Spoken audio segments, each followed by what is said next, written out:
exist, actually.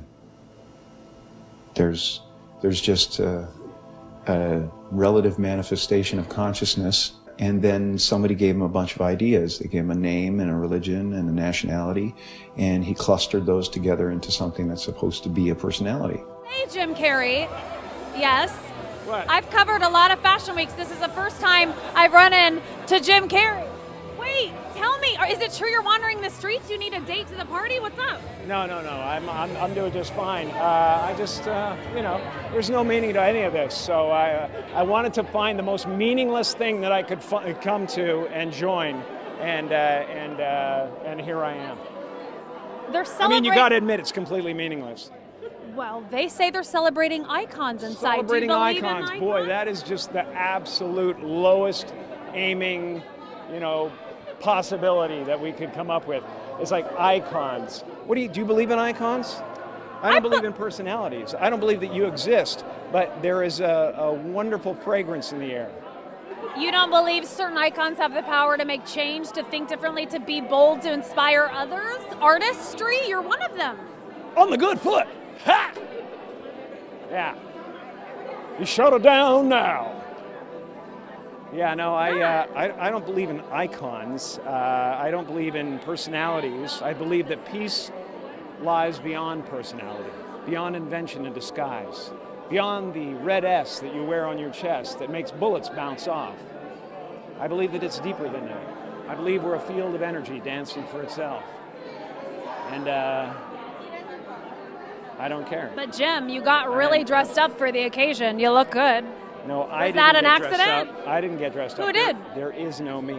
There's no you. No. We're not here. This is a dream? There's just things happening. And there are clusters of tetrahedrons moving around together. Okay. Yes. So what's happening in our world right now? Because there is a lot of news that actually is relevant that's not that Here's uplifting. the thing. It's not our world. None That's of this the is key. real? Nope. So you're just passing We don't through. matter. We don't matter. Oh, wow. There's the good news. Okay.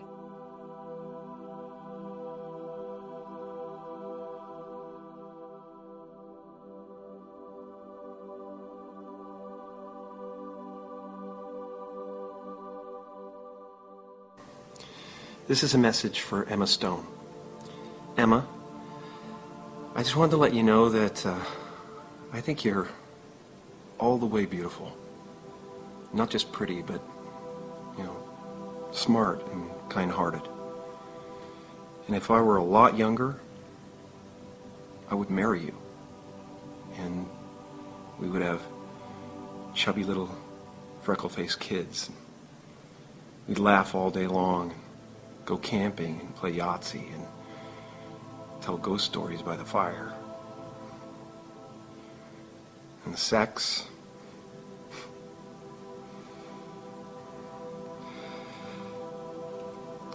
And every day for the rest of your life, you would thank God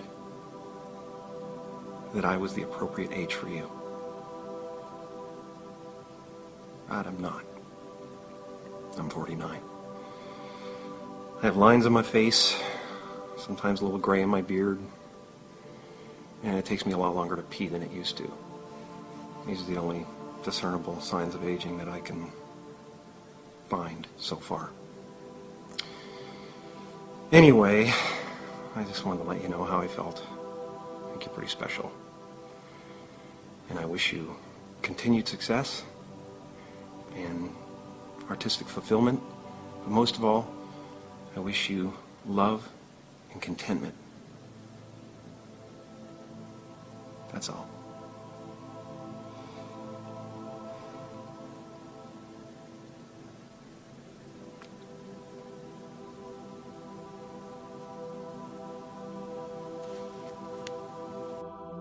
When I really started painting a lot, I had become so obsessed that there was nowhere to move in my home. Paintings were everywhere. They were becoming a part of the furniture. I was eating on them. I found myself looking around at one point in a really bleak winter in New York, and it was just so depressing, and I think I needed color. It's getting kind of pedestrian to me now, the teal. You know what I'd like to do is just start threading in some purple, into these things. I'll find the ultimate color and not be able to reproduce it. You can tell what I love by the color of the paintings. You can tell my inner life by the darkness in some of them, and you can tell what I want from the brightness in some of them. When I was a kid, I spent half my time in the living room performing for people. I spent the other half the time in my bedroom by myself, writing poetry and sketching. I was not the type of kid you could say, as a punishment, go to your room, because my room was heaven to me. My isolation was welcome. People that are different have a shot at being original. You know, they got motivation too. You know, they got motivation. I sketched all the time, but I didn't do a lot of painting. Suddenly, 6 years ago, at a time when I was trying to heal a broken heart, I decided, well, maybe I'll paint. When your heart is in love, you're floating, weightless. But when you lose that love, you have to re-enter the atmosphere. And it can get pretty rough. And then you start to float again.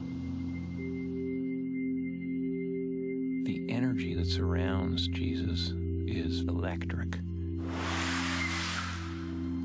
I don't know if Jesus is real. I don't know if he lived. I don't know what he means, but the paintings of Jesus are really my desire to convey Christ consciousness.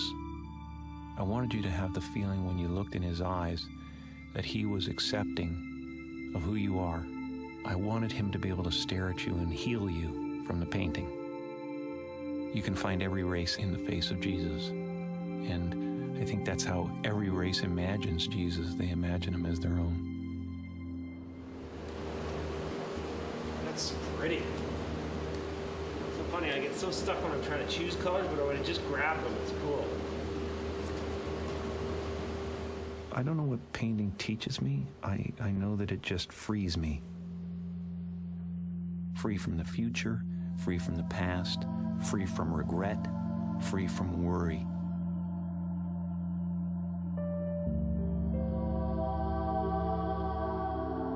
Something inside you is always telling a story. I believe every single thing that you see and hear is talking to you.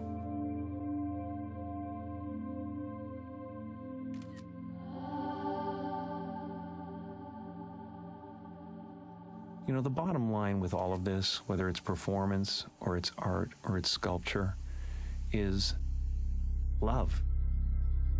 We want to show ourselves and have that be accepted. I love being alive, and the art is the evidence of that.